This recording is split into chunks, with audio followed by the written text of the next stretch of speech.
para hacer páginas web se utilizan lenguajes de marcados y el lenguaje de marcado con el que empezó todo fue con HTML. Hubo varias versiones y justo después de la última versión conocida de HTML, antes de que llegase HTML5, la versión 4, empezó a haber una discusión sobre si el lenguaje de marcado era el correcto o, o no era el más correcto. Vale. Ahora voy a explicar después los motivos. Lo importante de lo que os voy a contar ahora es que, por decirlo de alguna manera, vais a tener un 2x1. Os voy a contar qué es XHTML.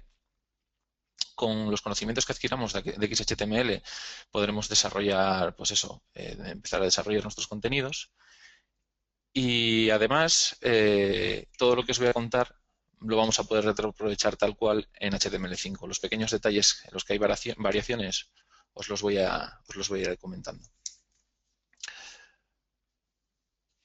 Comenzamos.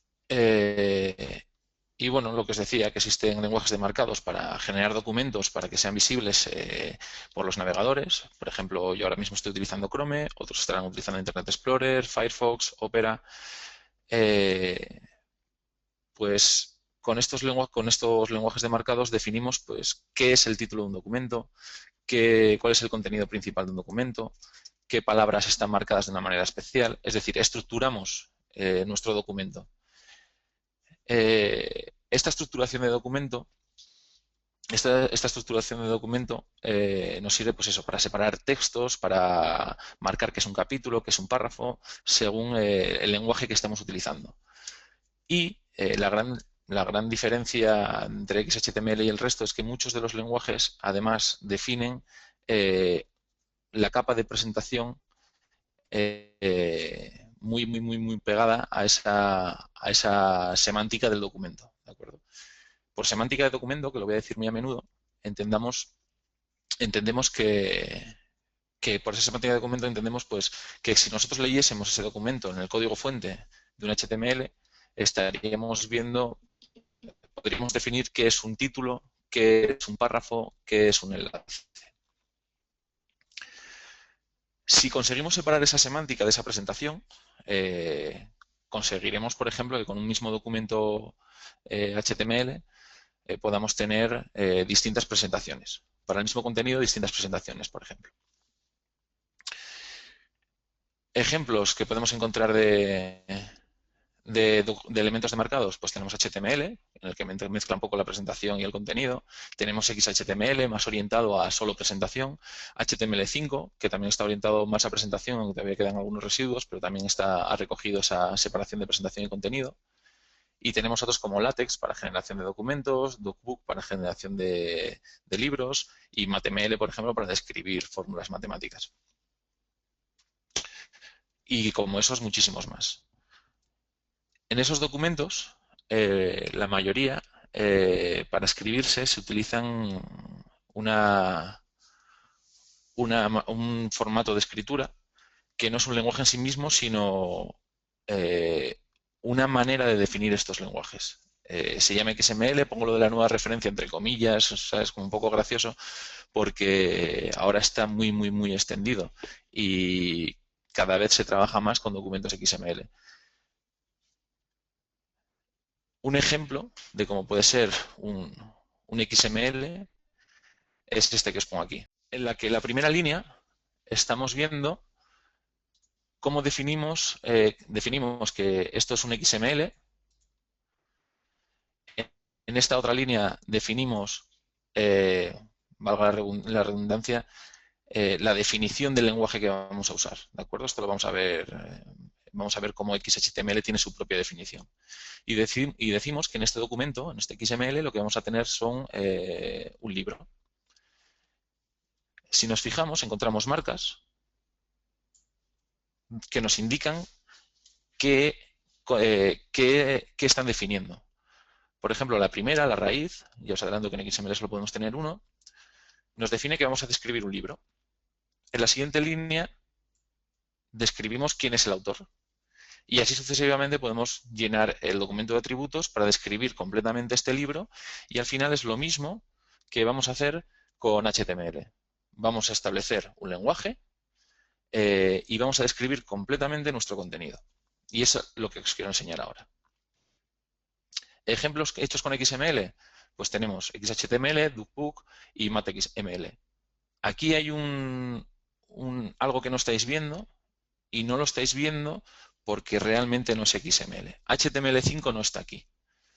En XML, si os fijáis, todas las etiquetas, a esto se le llama etiqueta, están abiertas y aquí cerradas. Es decir, entre autor abierto y autor cerrado, estamos definiendo al autor del libro. Sin embargo, en HTML5 esto no es así. Podemos abrir una etiqueta y no cerrarla nunca, porque los navegadores son muy listos y saben que una etiqueta se tiene que cerrar antes que se abra otra de otro tipo concreto. No os voy a liar mucho con esto, pero al final se parece mucho, pero tiene pequeñas diferencias. Al final de este documento veremos pues, las diferencias que tiene XHTML, por ejemplo, con su predecesor HTML, que tampoco era un XML. No me voy a enrollar demasiado con estas cosas y vamos un poco ya más al grano. Lo que os decía, HTML es un lenguaje marcado, pero no es XML. Si vemos un ejemplo rápido, vemos una página web en la que describimos que un hombre pisa Marte y hay una descripción con una fecha. Si vemos el código fuente, vemos que existen etiquetas como BR que no está cerrada en ningún sitio. Este pequeño detalle, que parece no importante, supuso escribir una serie de reglas a la hora de escribir XHTML para especificar cómo arreglar esta incompatibilidad entre HTML y su sucesor, entre comillas, XHTML. Si ahora buscásemos, además de esta diferencia en HTML, otras de las muchas es que no hay una separación, como os decía, semántica y gráfica. Si ahora buscamos una página web antigua, vamos a remontarnos un poco al pasado.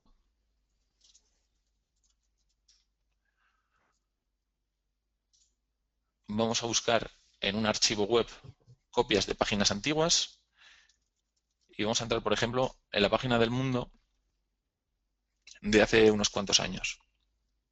2006, por ejemplo.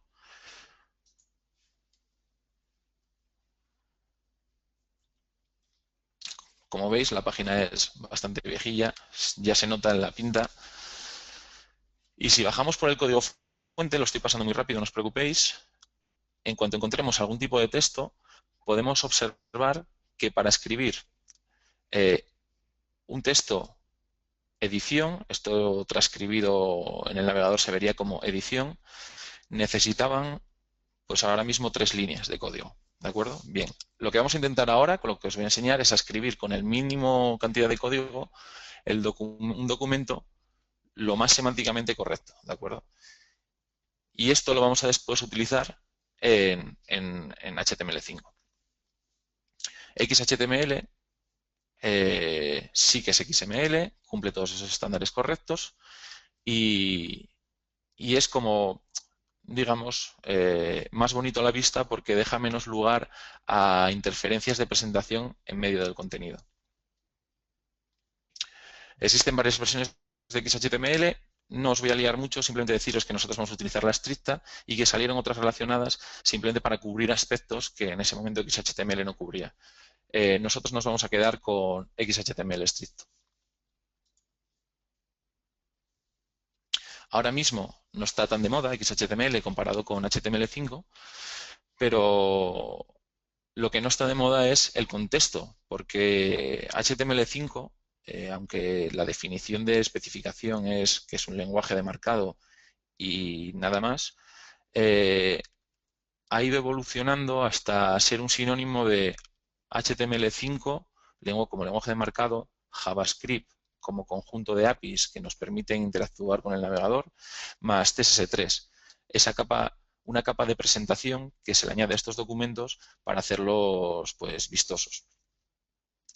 Y aunque no está de moda, realmente muchos de los sitios web están utilizando muchos sitios web, muchas aplicaciones web, e incluso nosotros a la hora de desarrollar pequeñas aplicaciones web, veréis que estamos utilizando XHTML.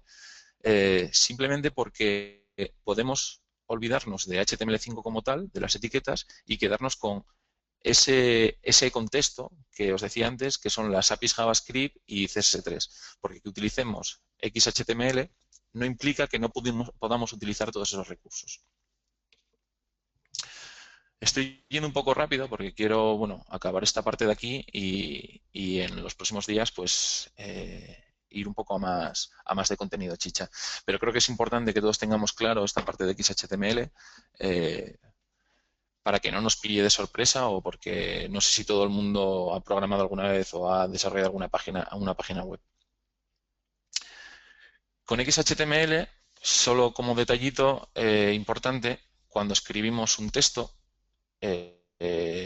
los espacios en blanco, cuando hay varios espacios en blanco seguidos, el navegador los va a interpretar como uno único. Es decir, si queremos crear un contenido con esta separación entre la primera frase y la segunda, no podemos utilizar esto, porque el navegador entenderá esto que está aquí. Es importante que nos demos cuenta de que hay ciertos caracteres, como por ejemplo la etiqueta menor que aparece en el inicio de una marca, XHTML, y que cuando la queremos introducir dentro de nuestros textos, tenemos que marcarla de una manera especial. Esa manera especial la podéis ver aquí. Y, como os dije antes, varios espacios en blanco seguidos se interpretan como uno solo. Si quisiésemos añadir un espacio en blanco más, podríamos utilizar esta etiqueta.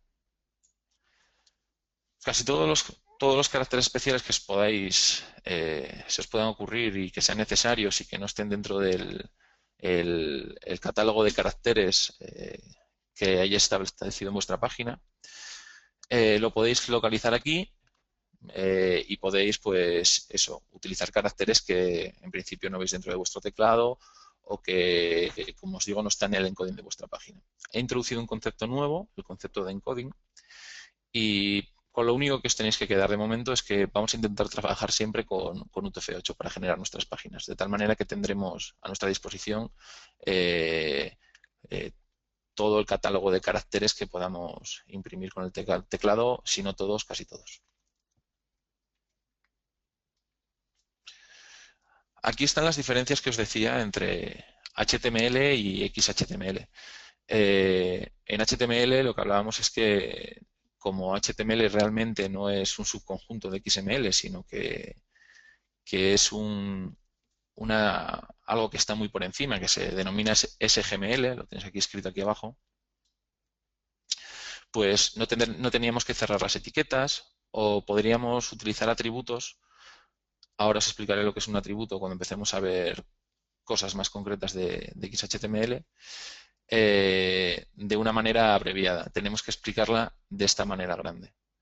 No me voy a detener en esto porque, como os decía, si nosotros utilizamos HTML5 o utilizamos este lenguaje de marcados, los navegadores lo van a saber interpretar. Simplemente quiero que os familiaricéis con ellos por si lo veis en otra página web o en algún otro sitio.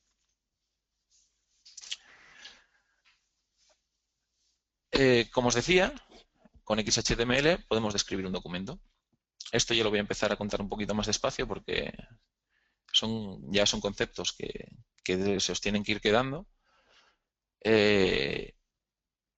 ¿Cómo podemos describir un documento? Pues lo primero que tenemos que decir es, como os decía antes, qué tipo de documento es el que vamos a utilizar.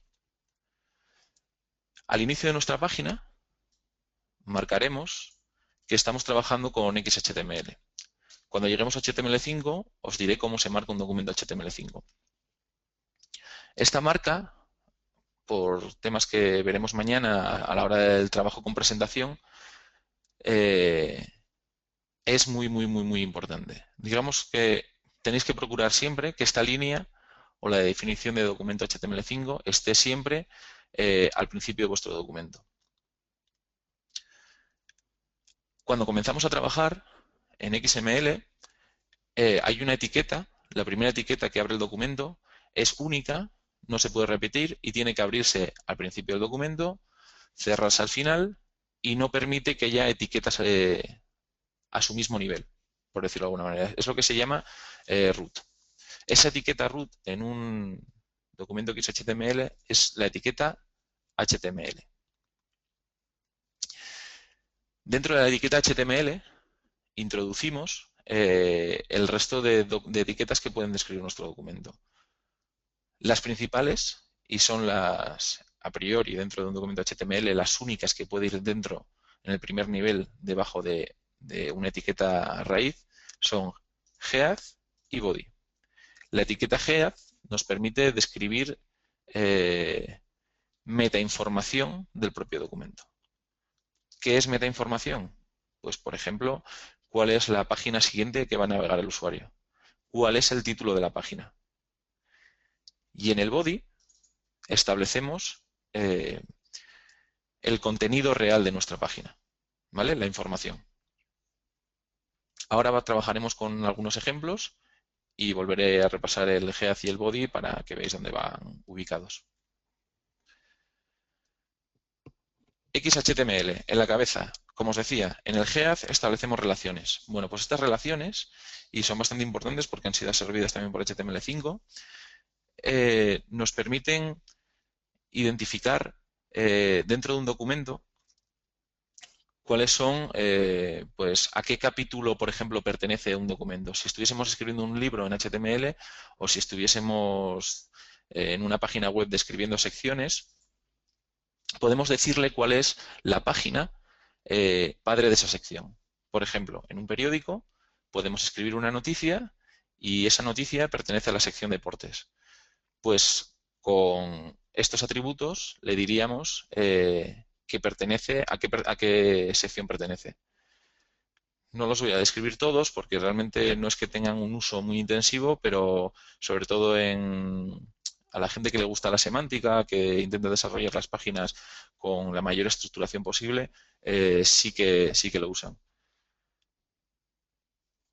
Podemos saber, estos os los comento también porque son muy relevantes, cuál es la próxima página que deberíamos leer si estuvimos leyendo el documento en una línea lógica y cuál sería su página anterior, ¿vale?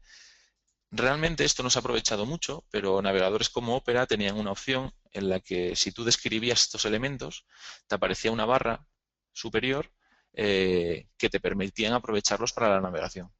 Como veis, sí que se le puede sacar este tipo de utilidades. Y aquí un ejemplo de cómo se utiliza. Solo os he copiado el código que pertenece a la etiqueta head, de la que os hablé hace un segundo, y dentro de esa etiqueta head estamos estableciendo esa metainformación de la que os estaba hablando ahora. En la página web en la que nosotros podríamos introducir este contenido, estamos indicando que hay una versión alternativa del documento que estamos visualizando y que su ubicación está en archivo.htm.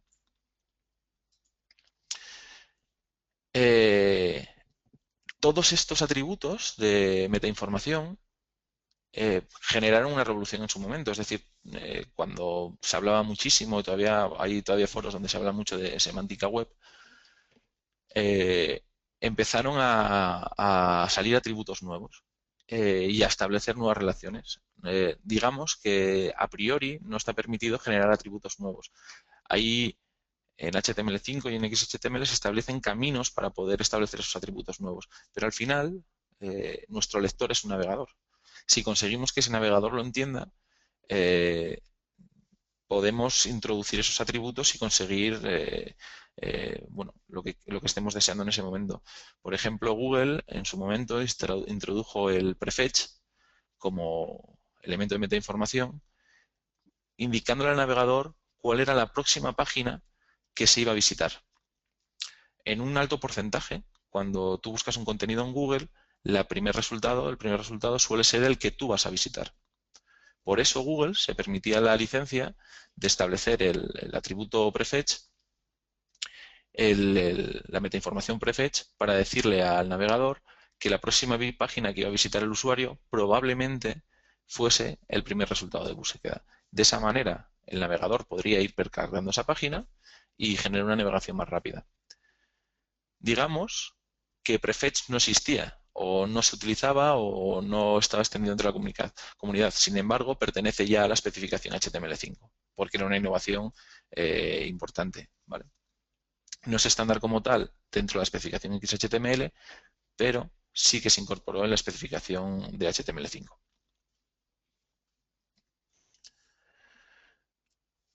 Ya sabemos cómo introducir metainformación. Podemos meter un título dentro de nuestra página, decirle cuál es su título, y ahora podemos establecerle metas dentro de la página, decirle cuál es la página que va a visitar, podemos establecer cierta metainformación en nuestro documento, y ahora lo que queremos es lo importante de verdad. Podríamos llegar a vivir sin todo lo que os conté, exceptuando el título de la página. Sin embargo, no podemos vivir sin el contenido real de la página. ¿Cómo se rellena el contenido general de la página? Bueno, para empezar, existen unas etiquetas que son los H's. En XHTML va desde el 1 hasta el 6 y nos permite marcar titulares de página. No son los títulos, cuando me refiero al título, no me refiero al título que aparece aquí arriba en el texto de la pestaña o en la ventana que estamos abriendo, sino que nos referimos al título de un espacio de contenido. Por ejemplo, si estuviésemos leyendo un libro por web, sería pues el título del capítulo, el subtítulo del capítulo, es decir, una jerarquía de titulares bien establecida. Podemos estructurar párrafos. Es evidente que si, por ejemplo, estamos escribiendo una noticia, esa noticia constará de varios párrafos. Pues los párrafos se marcan con la etiqueta P, escribimos todo nuestro contenido y lo volvemos a cerrar. Durante la escritura de este párrafo nos podemos encontrar que necesitamos marcar un punto y aparte, que no abre un párrafo nuevo, sino que simplemente es un punto y aparte. Eso se establece con la etiqueta BR. ¿De acuerdo? Resaltar contenidos. Bueno, pues podemos generar un párrafo y dentro del párrafo decir que un contenido va en negrita, ¿vale? Realmente lo que estamos diciendo es que es importante, strong, y ese texto el navegador lo representaría en negrita. Si lo que queremos es enfatizar un texto, realmente el navegador lo que haría sería convertirlo en itálica, lo marcamos con la etiqueta EM. No os preocupéis porque ahora, cuando acabemos esto, teclearemos un código y veremos cómo construyo el documento aplicando todo lo que os estoy explicando. Enlaces. Evidentemente, una de las grandes virtudes que tiene la web es enlazar contenidos. ¿Cómo enlazamos contenidos?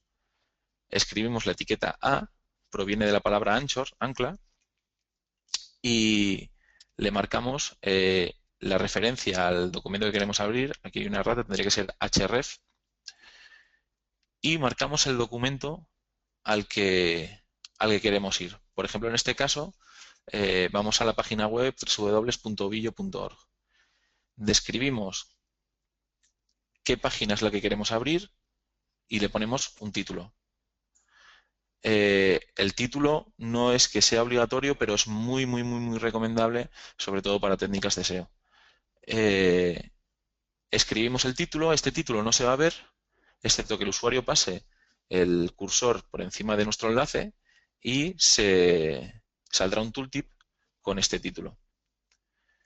Dentro de la etiqueta marcamos el texto que será enlazado y finalmente cerramos la etiqueta.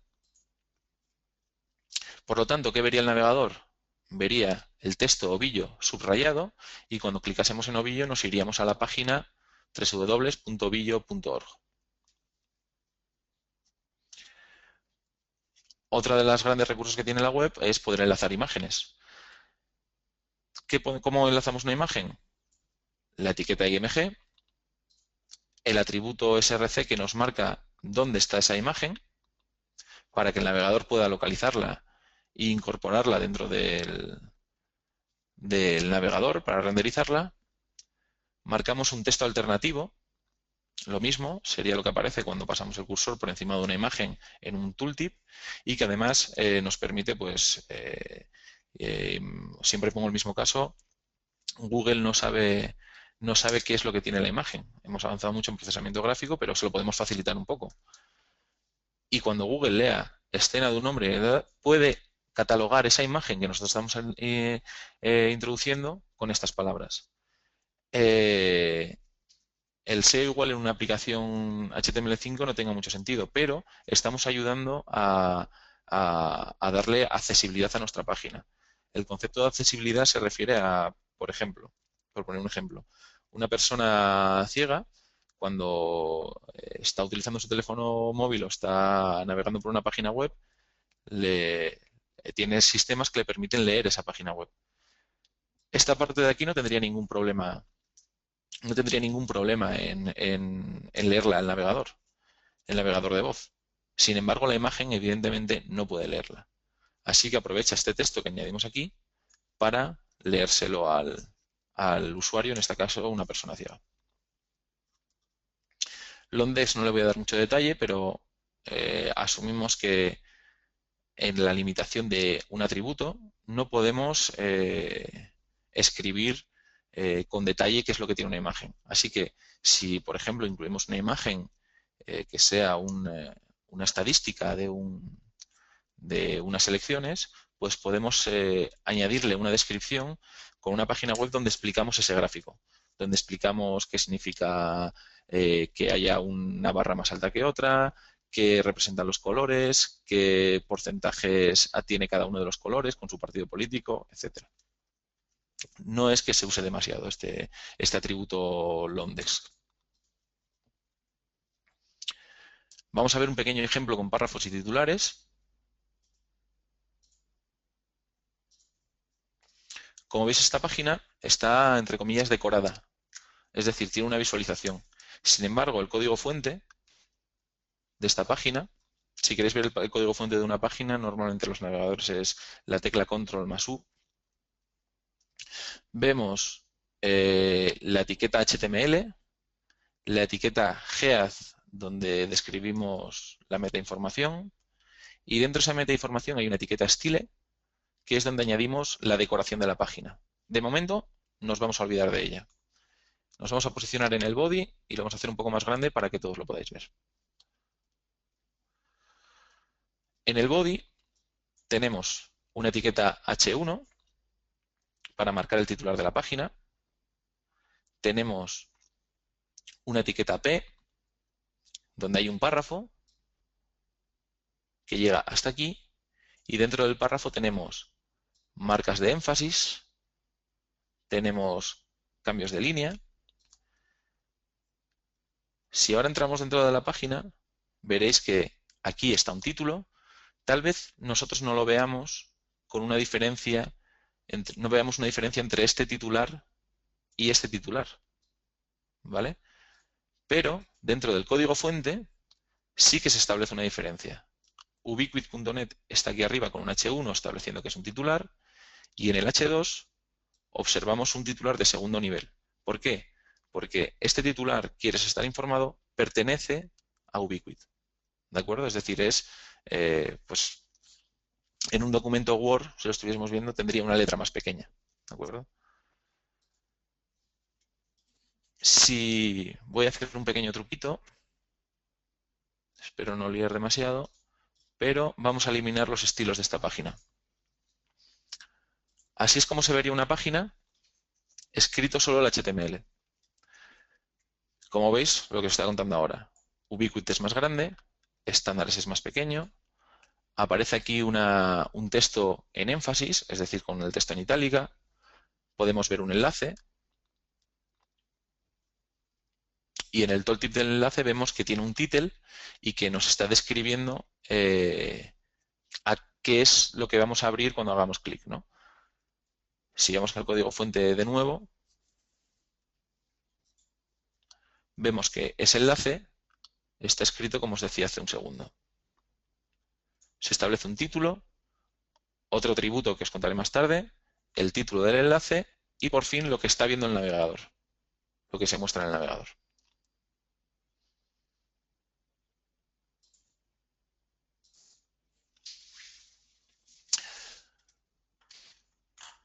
¿Qué podemos hacer más además de rellenar el body? Porque ahora de momento solo hemos añadido párrafos, hemos añadido enlaces, hemos añadido negritas, itálica y poco más.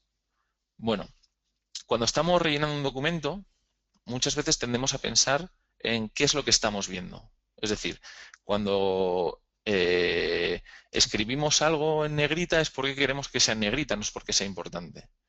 Pero ¿qué pasa si queremos decir que un elemento es una dirección o es un tipo de fruta, porque estamos describiendo fruta en un catálogo? Bueno, pues para rellenar ese tipo de cosas tenemos a nivel genérico un identificador que nos permite marcar un elemento único dentro de la página. Cuando veamos mañana, o porque no sé si nos dará tiempo, un poco de CSS, de cómo mostrar la presentación en un documento HTML, veréis que esto se utiliza además para referirnos a un elemento concreto y poder darle una pinta, una decoración, ¿vale?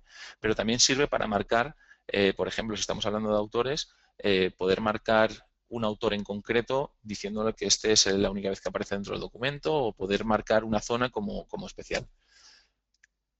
Si esa descripción no es única, como el ID, por lo que os decía antes, porque queremos en un catálogo describir pues, tipos de fruta. Pues esos tipos de fruta, para marcarlos como este texto que estoy escribiendo aquí es una fruta, podemos utilizar el class, ¿vale? Y marcarle un atributo. Lo que hay dentro del ID y dentro del class no es algo premarcado en ningún sitio. Nosotros podemos poner lo que queramos, siempre que sigamos unas reglas, ¿vale? Así que podemos utilizar estos dos atributos para dar un poco más de semántica a nuestra página. Title asigna a cualquier elemento un título. Es decir, cualquier elemento, al igual que os enseñé que en un enlace poníamos el title de a dónde va ese enlace, lo podemos utilizar con cualquier espacio de contenido. Luego hay dos detallitos, como son el dir y el lang, y no es que lo vayamos a utilizar mucho, el lang puede que sí. Marcamos el idioma en el que está o bien el documento completo o bien un pequeño párrafo. ¿Para qué sirve esto? Bueno, pues sirve para que, por ejemplo, cuando Google abre una página o Chrome, nuestro navegador, abre una página, pueda decidir si esa página en qué idioma está y ofrecernos, por ejemplo, una traducción. Si a estos lenguajes asumimos que hay un soporte, evidentemente, para todo tipo de lenguajes, podemos estar hablando de árabe. Árabe, recordemos que se escribe en una dirección inversa, así que podemos marcar este atributo para indicarle que el texto va en la dirección inversa. En vez de... Podemos marcar que va de izquierda a derecha o de derecha a izquierda, ¿vale?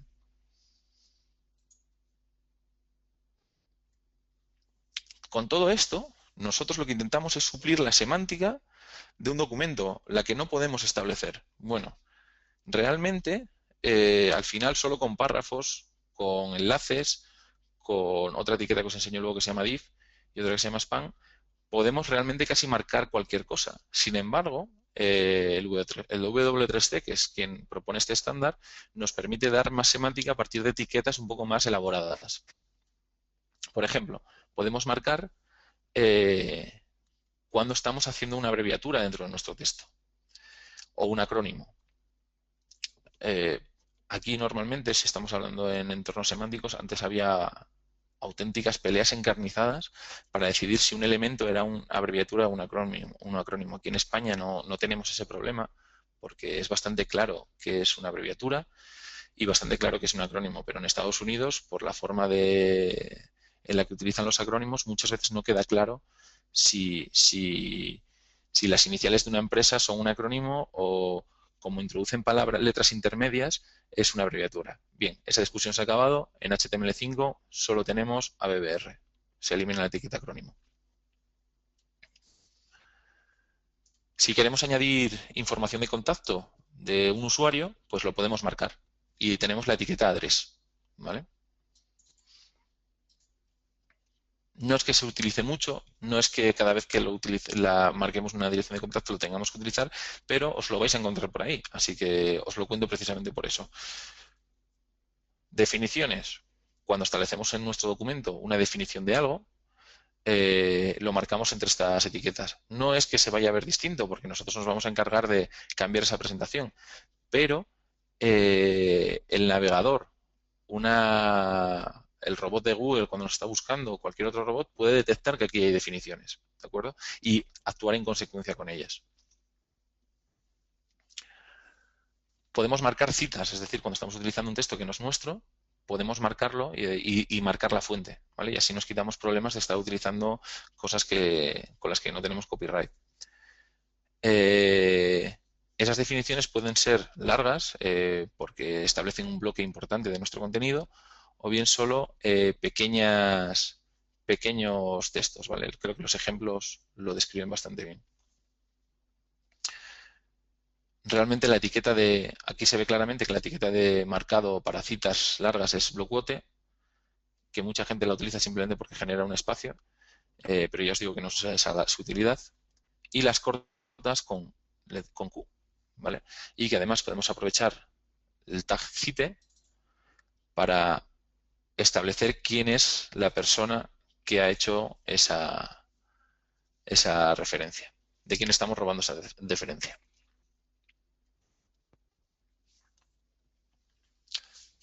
Relacionados con códigos de ordenador, no voy a ser muy pesado, pero simplemente que tenemos la etiqueta code, la etiqueta SAMP, el var y KBD para establecer elementos de ordenador, ¿vale? Aquí tenéis la definición, os lo leéis, pero para el objetivo de este curso no tiene mucho interés saberlo, ¿vale? Os intento dejar la referencia más o menos completa, pero no hace falta que me extienda.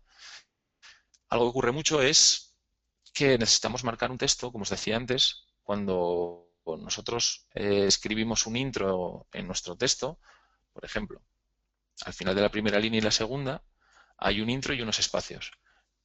Normalmente esto no se interpreta dentro del navegador. El navegador lo interpreta como un solo espacio. Bien, si añadimos la etiqueta pre, eso deja de ocurrir y así podemos pues escribir un poema, por ejemplo, o una letra de una canción, sin preocuparnos de añadir espacios en blanco donde no se debe.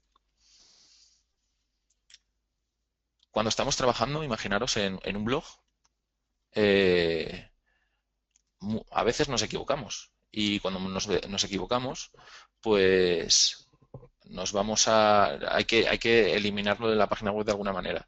Pero otras veces queremos que eso que habíamos escrito se mantenga dentro de nuestro blog, nuestro post, nuestra noticia, lo que sea. Para poder eliminar un contenido, lo que hacemos es marcarlo con la etiqueta del. Lo que hará el navegador es coger ese texto, marcarle una raya por encima como que está tachado y el usuario lo podrá ver.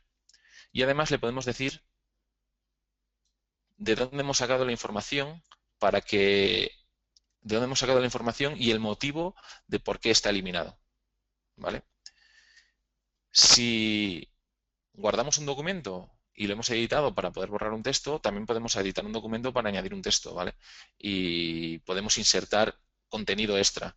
Para no engañar a nuestros lectores, podemos utilizar la etiqueta ins y marcar marcar en qué momento se ha hecho esa actualización, ¿de acuerdo? No es muy habitual hacerlo, ya os lo digo, y simplemente para que se lo veáis en algún sitio, pero no es nada habitual utilizar la etiqueta del o la etiqueta ins. Vamos también a establecer listados. Como antes os dije, pues podemos hacer listados de fruta, listados de una página web porque lo necesitamos, o como en este caso, el listado de las películas de Star Wars.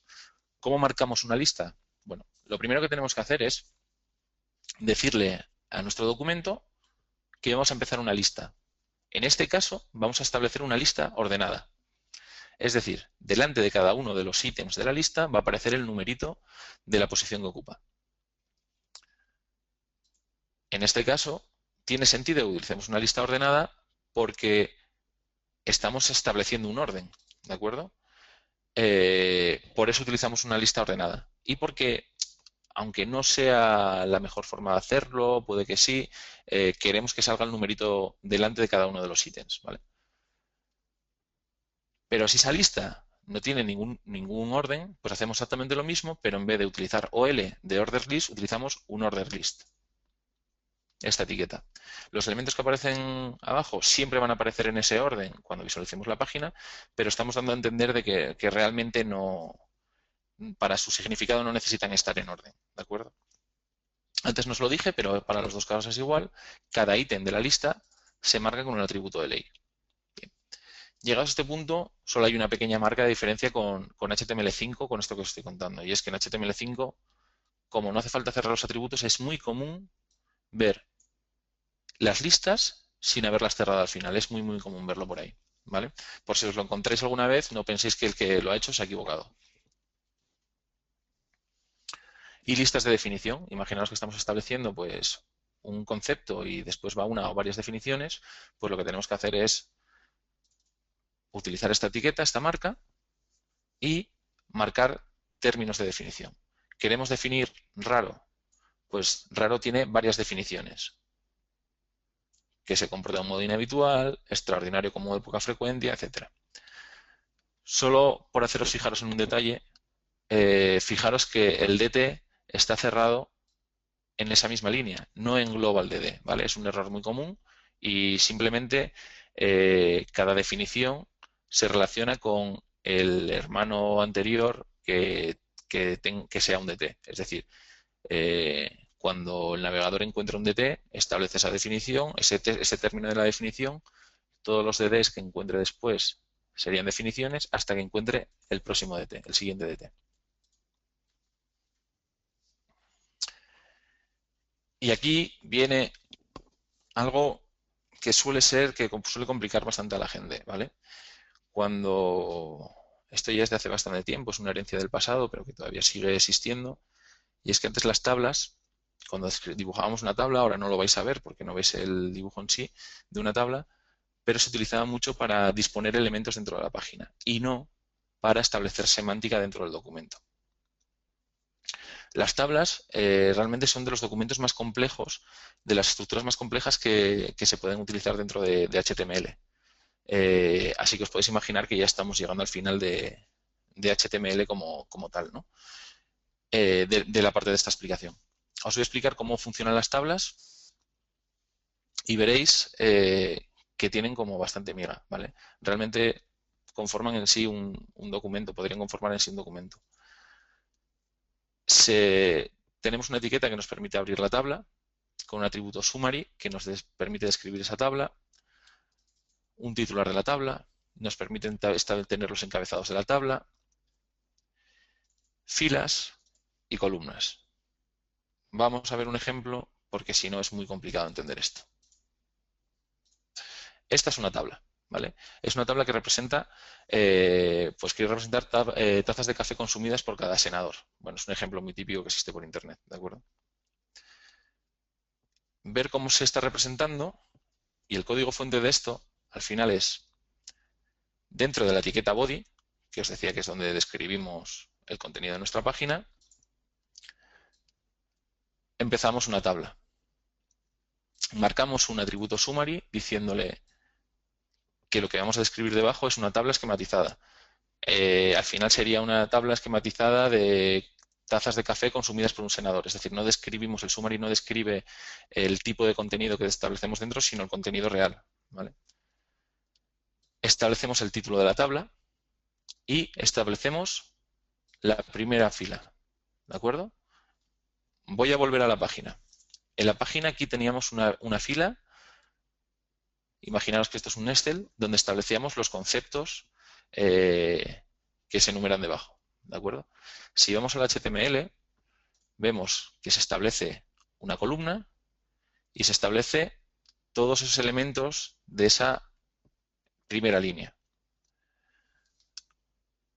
Vamos a volver solo por un segundito al HTML. Si os fijáis, esa parte superior aparece en negrita y el contenido de abajo aparece en texto normal.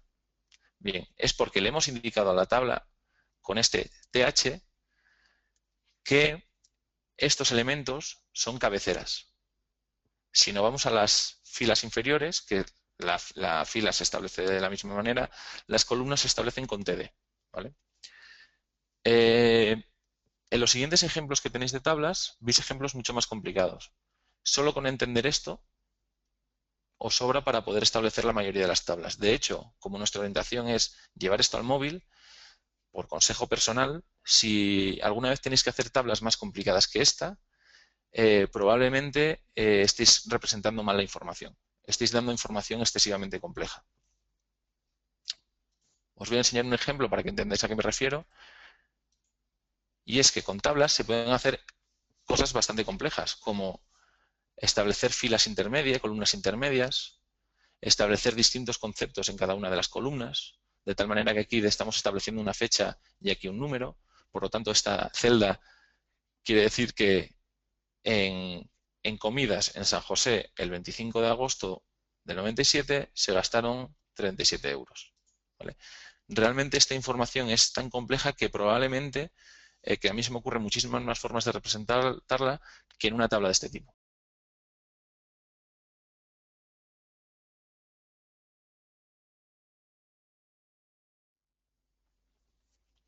Bien, en XHTML más o menos ahora os acabo de contar cómo conseguir marcar el documento de una manera semántica, ¿vale?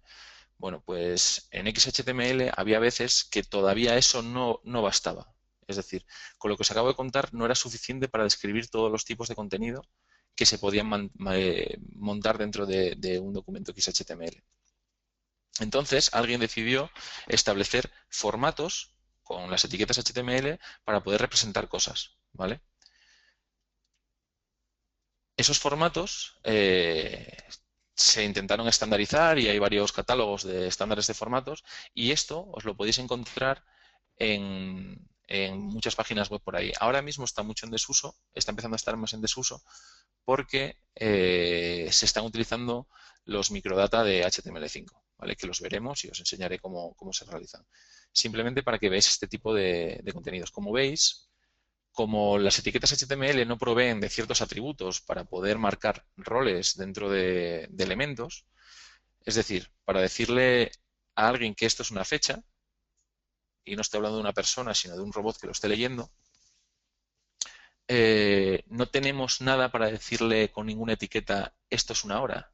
Sin embargo, como estándar se estableció que con una abreviatura diciéndole qué tipo de contenido es y en el título marcando un contenido adquirible por máquinas, por decirlo de alguna manera, se conseguía resolver.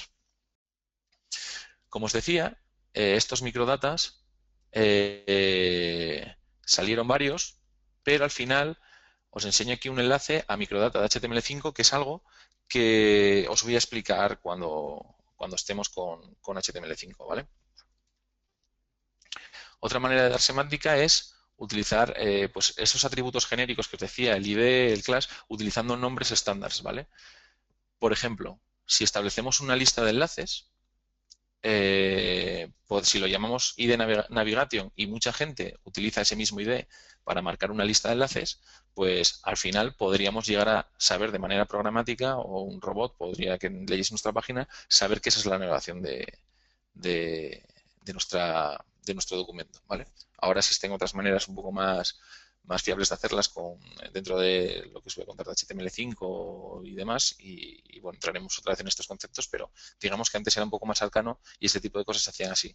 Es decir, los desarrolladores web, sobre todo más bien los maquetadores web, establecieron una forma de trabajar más o menos estándar entre ellos. No todo el mundo la seguía, pero es muy común ver ciertos nombres de identificadores o de clases de elementos comunes, ¿vale?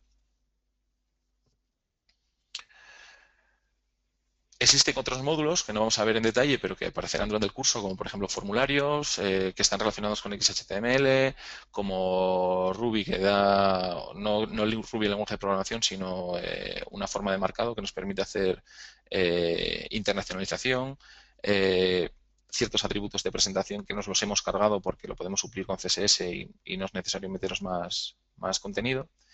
Y bueno, existen un montón de ellos y al final veis que hay unos eventos que forman parte de JavaScript y que cuando estemos explicando JavaScript los veréis.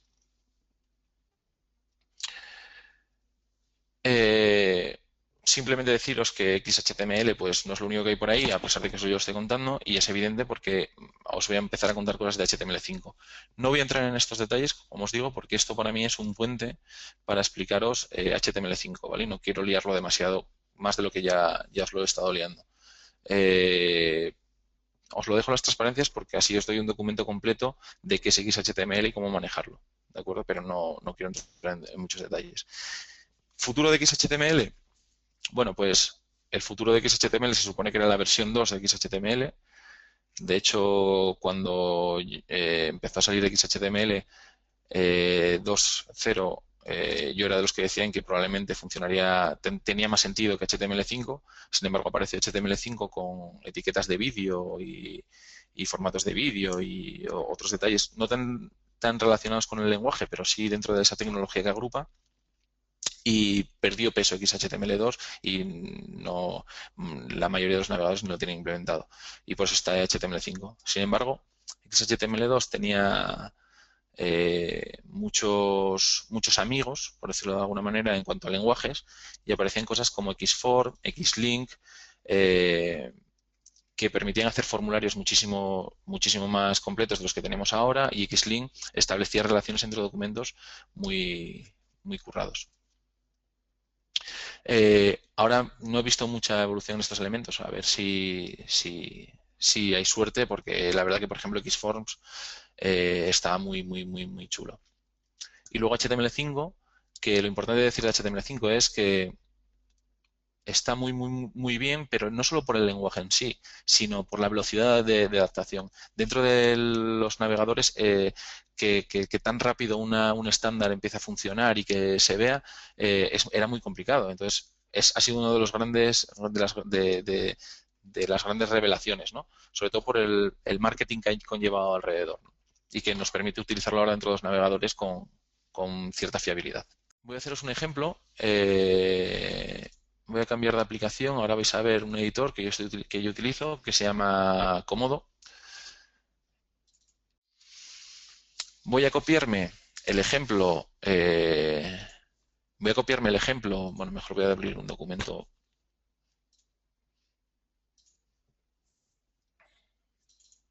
XHTML, ¿vale?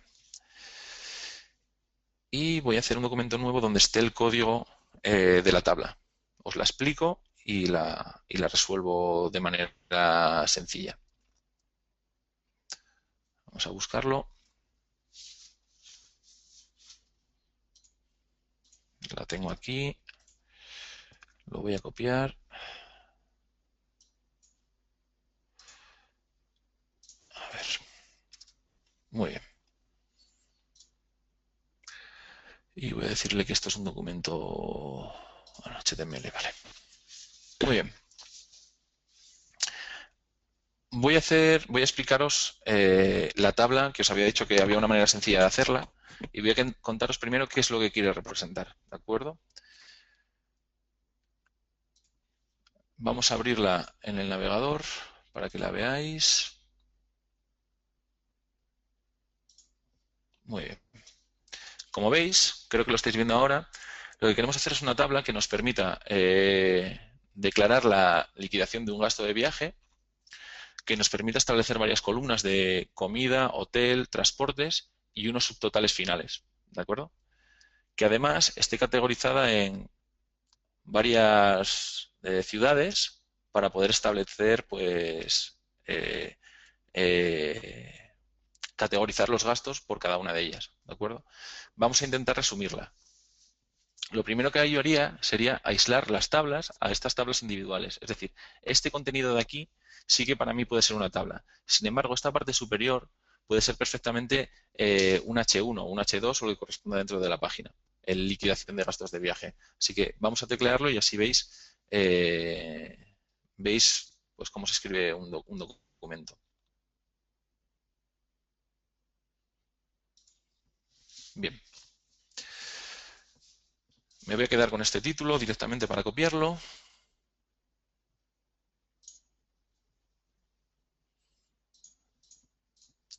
Y el título de nuestra página pues va a ser precisamente ese, ¿de acuerdo? En este caso va a coincidir, pero no siempre tiene por qué hacerlo. Y el título de nuestra parte de contenido también va a ser ese, ¿de acuerdo? Nuestro título principal. ¿Qué más información queremos añadir? Pues queremos hacer tablas que tengan precisamente comidas, hoteles, transportes, ¿de acuerdo? Así es que voy a aprovechar este contenido y para no tener que teclear demasiado y lo voy a trasladar a la otra página. Declaramos una tabla, le vamos a declarar la primera columna, que son nuestros titulares.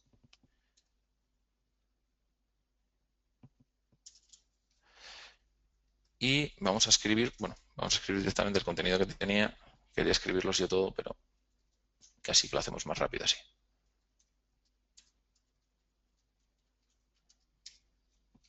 ¿De acuerdo? Aquí han decidido que los subtotales no sean título, pero para mí sí tiene sentido que tengan un título final. ¿De acuerdo?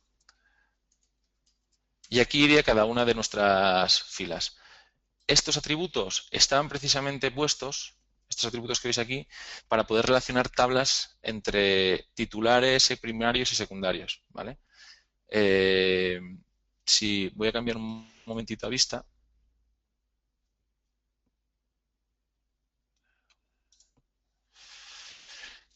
Como veis, este elemento de aquí, ¿vale? Este de comidas, es un header, ¿vale? Una cabecera. Bueno, pues en el documento marcamos que es una cabecera.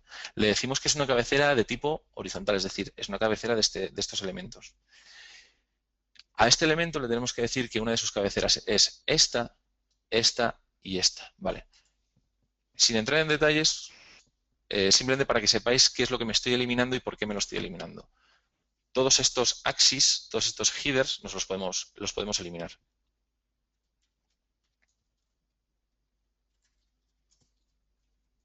Y aquí añadiríamos nuestros valores. 4 elementos, 4 columnas. ¿Vale? Bien.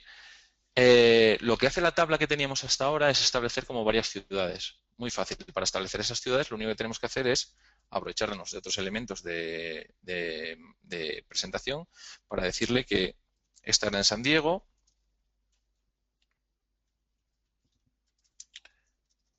y esta era, por ejemplo, en Lisboa.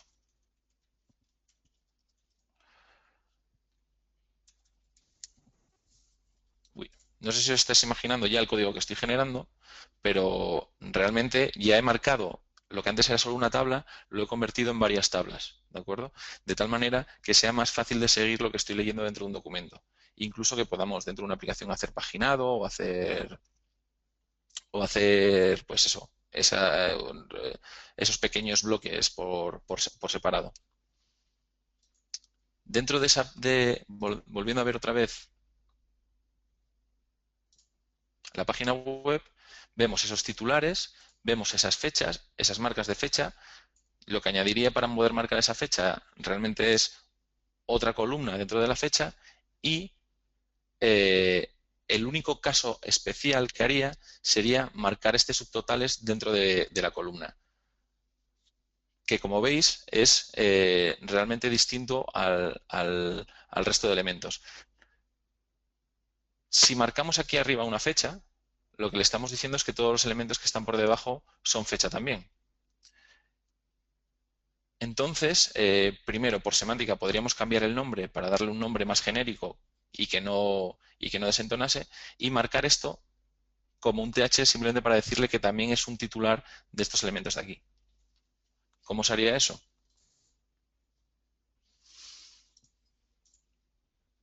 Pues en la última columna, en vez de, aquí esto serían fechas, ¿de acuerdo?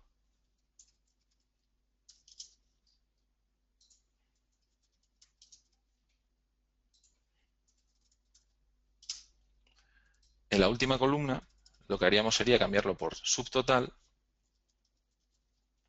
y cambiarlo por TH para saber que es un titular. Este contenido lo copiamos 2 veces dentro de la tabla y vamos a renderizarlo para ver cómo quedaría. Nos vamos al navegador.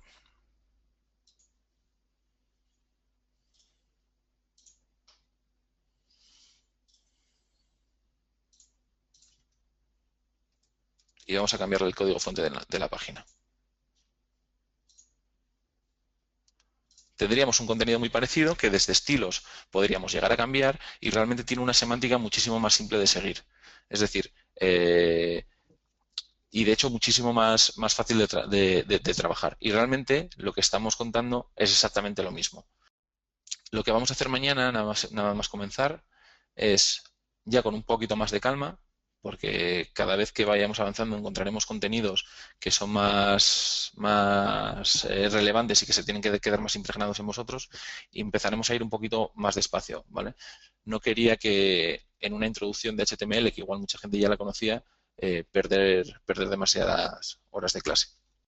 Así que por mí, muchísimas gracias y hasta mañana. Gracias.